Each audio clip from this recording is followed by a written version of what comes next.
अक्सर आपके बड़े बूढ़ों ने आपसे कहा होगा कि ये संसार दुख का मूल है और ईश्वर भक्ति उस दोष से दूर जाने का मार्ग है।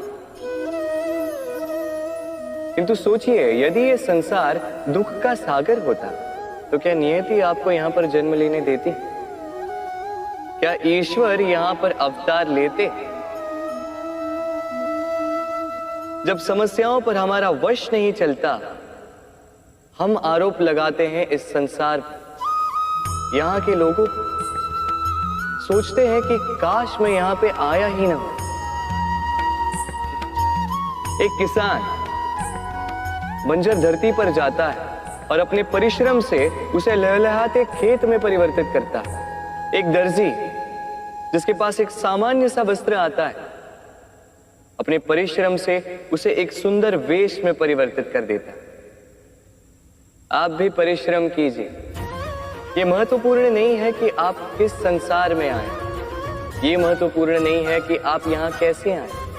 यदि कुछ महत्वपूर्ण है तो वो ये है कि जब आप गए तब आप इस संसार को कैसा छोड़कर गए। तो ये सोचकर जिए कि जो किसी के लिए नरक है उसे किसी का स्वर्ग बना के निकलोगे तो आपका जीवन और आपका संसार दोनों धन्य हो जाएंगे। राधे राधे। मनुष्य का स्वभाव है कमाना, संग्रह करना, फिर चाहे वो धन हो, नाते हो, संबंध हो या हो प्रसन्नता। परंतु क्या आपने कभी सोचा है नियति ने यह संग्रह करने की प्रकृति मनुष्य में क्यों डाली?